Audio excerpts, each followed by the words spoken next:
Olá, pessoal! Estou eu aqui de volta depois de um longo e tenebroso inverno. E desculpe-me pela ausência e por, sei lá, pela demora da produção de outros vídeos. Mas é que daí eu nem esperava a repercussão, na verdade, tão boa desse vídeo que eu fiz. O meu primeiro vídeo, na verdade, sobre a minha deficiência visual. E algumas pessoas estão me encorajando, e as próprias pessoas que se inscreveram no canal me fazendo várias perguntas. Então eu resolvi falar um pouquinho mais sobre a minha vida pra vocês e contar um pouquinho de como tudo aconteceu, de como foi um pouquinho da minha infância. Então eu vou começar a falar um pouquinho sobre o diagnóstico da minha deficiência, que foi feita pela minha mãe. Costumo dizer que coração de mãe nunca se engana. E nunca se engana mesmo, assim.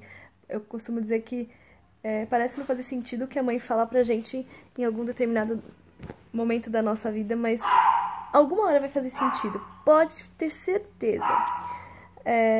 Eu nasci, na verdade, pequena pra idade gestacional, que é muito comum pra quem tem alguma infecção na gestação. Desculpa minhas cachorras latindo.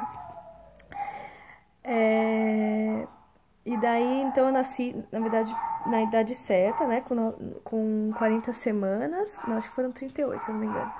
Só que eu nasci pequenininha, então eu nasci com 2,4 kg e pouquinho, então eu nasci pig, que eles chamam. Até aí minha mãe não tinha esse conhecimento, né, ela não sentiu nada na gravidez, e não sabia de nada, não sentiu absolutamente nada. Daí quando eu fiz... Só um minutinho que eu vou fechar a porta, porque a minha cachorra... Peraí. Eu não vou editar esse vídeo porque eu não tenho tempo nem de respirar. Por isso que eu demoro pra fazer os vídeos. Então vai do jeito que tá, mesmo por enquanto, até eu me profissionalizar.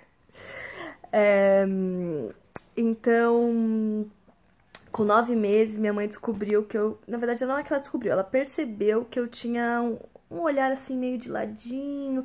E meu olho tremia, né? Que é esse nistagma, assim, ó. Que eu tenho até hoje. E daí, que é quando você fixa o olho, né? Quando você quer procurar alguma coisa pra você olhar. Então, como eu tenho uma lesão na retina, o meu olho ele procura o ponto que ele prefere, assim, e treme, né? Enquanto isso, ele treme. Então, hoje em dia, quando eu procuro não fixar nas coisas, acho que é meio instintivo hoje. Mas na época, quando é bebê, o bebê tá querendo enxergar, né? Ele tá fazendo as conexões pra enxergar, então ele tremia muito mais. Daí a minha mãe perguntou pra pediatra e a pediatra falou assim: ah, não, tudo normal e tal. Gente, pediatra, eu sou fonoaudióloga, né? Então, pediatra é outra... Raras exceções, na verdade eu não vou generalizar, mas muitos pediatras...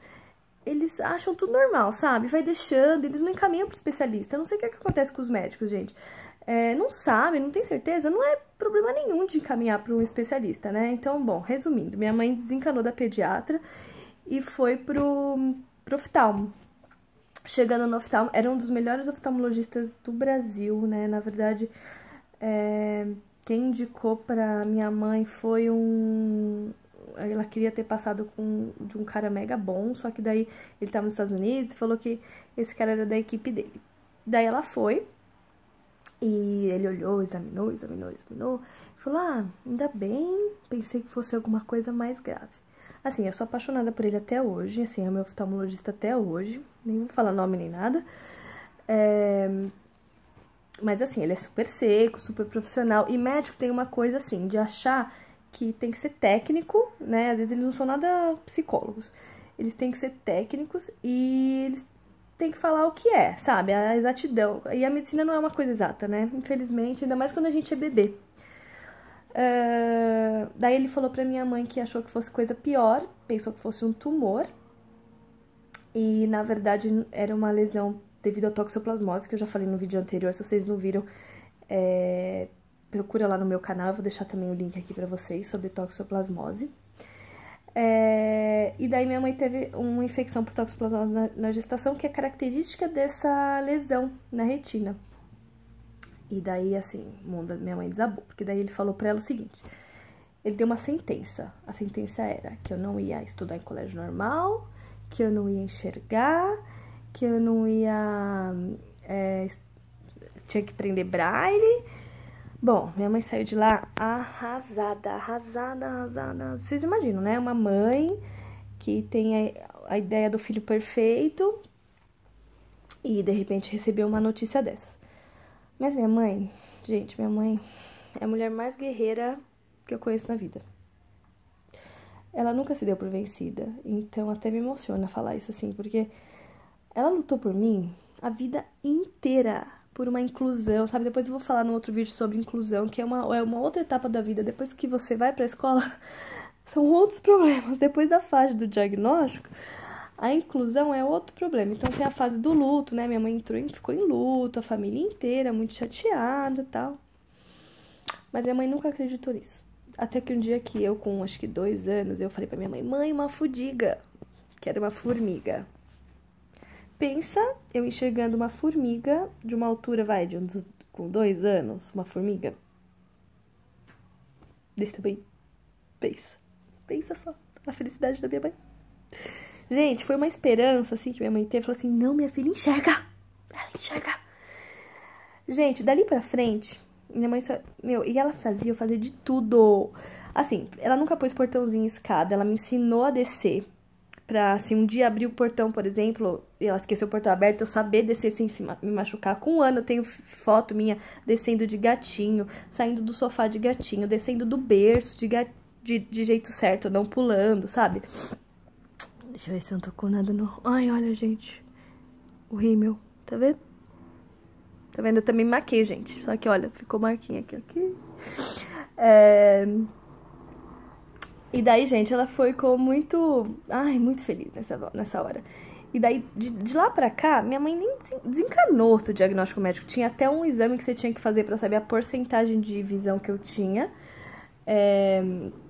Que você tinha que ficar internado na época. Daí minha mãe nem quis. Falou, ai, quer saber? Ela enxerga. Eu lembro que quando eu tinha 5 anos, quando eu ia entrar no colégio, eu pedia muito pra ir no colégio. Eu lembro que minha mãe hesitava pra me pôr na escola, né? Ela ficou com medo. Ela não era igual aquelas mães que queria pôr na escola pequenininha. Ela esperou mesmo eu entrar na fase pré-escolar, no pré mesmo, pra me pôr na escola. E eu percebia que ela tinha muito medo. Ela fazia vários testes comigo. Me levava na escola, pedia pra enxergar na lousa. Eu lembro que quando eu fui trocar de colégio, uma época, ela queria ver se eu enxergava no computador. Eu fiquei toda empolgada que eu ia mexer no computador. E ela me levou no Itaú pra eu ver se eu enxergava, não. Minha tia trabalhava no Itaú, pra ver se eu enxergava o computador, sabe? E hoje em dia, gente, eu tiro de letra. Eu enfio a cara em tudo, mas eu enxergo tudo.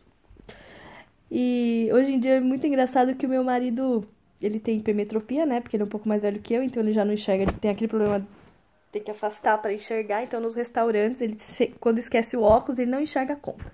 Pra quem que ele manda? Eu ver a conta. Logo eu. A super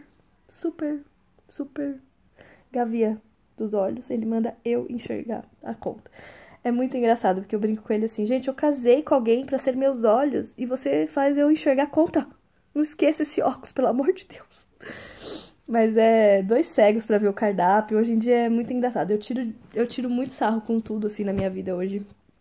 É óbvio que às vezes você fica um pouco chateada com o preconceito das pessoas, mas às vezes eu faço coisas que, tipo, acontece alguma coisa, de repente eu derrubo alguma coisa, ou eu bato em alguma coisa, ou eu enfio a cara na tela aqui ó, vou mostrar pra vocês. Peraí. Acho que não dá pra virar mais. Mas aqui, ó, tem uma tela no meu quarto. Peraí. Ali, ó, tela. Essa tela é de pernilongo, né? E daí, às vezes, eu pus até uma fita, assim, branquinha na tela, porque eu já quase arrebentei essa tela 3 vezes. E daí eu percebo, assim, daí meu marido briga, ai, você é uma desastrada, já sabe que tem essa tela aí, pipipi. Daí eu esqueço. Daí eu falei, gente, é porque eu não enxergo. Daí ele fala, daí ele fica me zoando mais ainda. Mas, na verdade, é porque eu não enxergo mesmo. E às vezes eu acho que não, porque é porque eu sou desastrada. Então, às vezes como chama quando a gente esqueci aquilo. Quando a gente na verdade, eu me cobro demais, né? Porque eu acho que eu sou normal, então... E as pessoas acabam achando que eu sou normal também. Então, tem essa coisa da deficiência e da normalidade. Eu tô no meio, assim, porque não pareço que eu tenho alguma coisa, porque eu me viro muito bem. Então, as pessoas só percebem que eu tenho alguma coisa quando eu enfio a cara mesmo pra ler, entendeu? Porque eu aprendi a ver as coisas, é muito engraçado. Então, eu vou falar um pouquinho sobre isso também depois. Então, eu vou no restaurante, por exemplo, eu não tô vendo nada, gente. Tipo, o que que é exatamente? Mas é verdinho, aí eu como de tudo, sabe? Então, eu enfio lá. Depois, se eu não gostar, Então, eu tô lá de longe, eu pego as coisas e ninguém sabe. Na hora de pegar o ônibus, eu vou lá, chamo vários ônibus. Sei lá, não tenho certeza se é o ônibus, eu paro, pergunto, passa em tal lugar? Às vezes, depois que eu parei, eu até sei que não passa, mas eu pergunto só pra não ficar chato. Eu já passei vários micos das pessoas falarem que eu sou mal educada, porque eu passo na rua e não dou tchau, não dou oi, sabe? Falar, seu marido é tão simpático e você é tão antipática.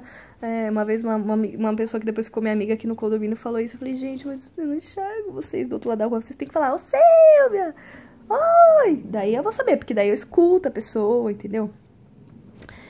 Então, mas é isso. Daí quando eu entrei na escola, minha mãe ficou super difícil, porque ela me pôs lá na escola e pronto, né? Será que eu vou enxergar? Será que não?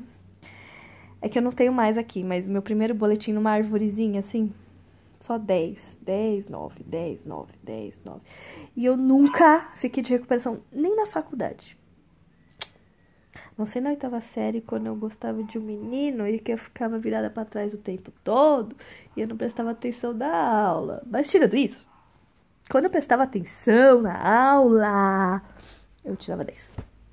Tirando as paixonites, porque eu sempre fui apaixonada. Tirando os paixonites, eu sempre prestei muita atenção na aula. E daí, de ouvido, eu sou ótima. Bom, gente, eu vou fazer uns vlogs também do meu dia a dia pra vocês verem e tal. E daí, olha, tá vendo? Eu me maqueio, assim, ó, bonitinha. Olha também, ó. É que eu não arrumei, tá? Que eu sou meio desmazelada às vezes. Mas, por exemplo, essa coisa do celular, ó, é ótima, porque eu vejo tudo. Entendeu? Vejo tudo. Então, às vezes eu pego o celular de espelho, assim, ó. Até pra tirar foto, entendeu? Pra ver cardápio. Eu uso muito isso pra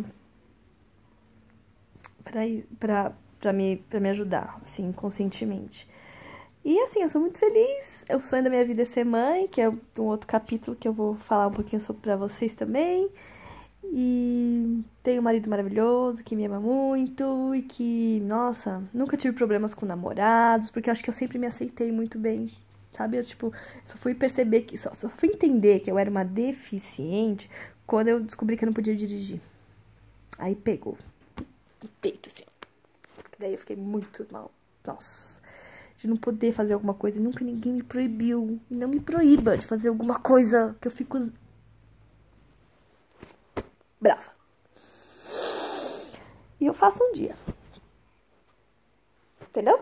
Não me proíba. Eu sou porreta. Resumindo, minha mãe sempre me criou assim, muito independente. Apesar de tudo. Muito mega power independente, assim. Eu nunca precisei de ninguém, assim. Eu sempre fui muito proativa, sabe? Eu tenho, graças a Deus, Deus me deu essa personalidade de não esperar nada de ninguém, de correr atrás de tudo que eu quero. Tem nada que eu não tenha sonhado e que até hoje eu não tenha conseguido. Eu acho que isso que é o mais importante, sabe? Eu não tenho dó de mim, não tenho pena de ninguém, não tenho pena de mim nem de nenhum deficiente. Eu tenho um monte de deficientes. Eu acho que quem nasce deficiente é assim, você é assim. Entendeu? Você nasceu assim, você não sabe o que é não ser assim. Então você é o seu normal. Eu costumo brincar que se todo mundo fosse que nem todo mundo ia ser assim, normal, entendeu? Eu só sei que eu não sou normal porque eu me comparo com alguém que tem mais visão que eu. Mas se todo mundo tivesse a mesma visão, todo mundo ia viver como eu. Então, eu vivo assim e pra mim tá ótimo. Eu não fico tipo, eu quero que apareça uma cirurgia. Minha mãe fica desesperada juntando dinheiro, mas eu não penso nisso. Pra mim, ó, desde que eu não fique cega, velhinha, que isso é uma preocupação que eu tenho, porque a gente tem catarata, essas coisas. Eu tô vivendo muito feliz. Tá bom, gente? Então, deixa aqui os seus comentários. Assista meus outros 2 vídeos que tem no canal sobre isso. E daí eu vou colocando mais... No próximo vídeo eu vou falando um pouquinho mais sobre vocês, assim. E eu gosto mais de vídeos, assim, dinâmicos, sem muito trelelê, tá? E eu vou desencanando um pouquinho da minha timidez, que eu também tava um pouco tímida pra fazer os outros vídeos, que eu sou totalmente doida. Ah, isso é um problema. Mas isso é pra um outro capítulo.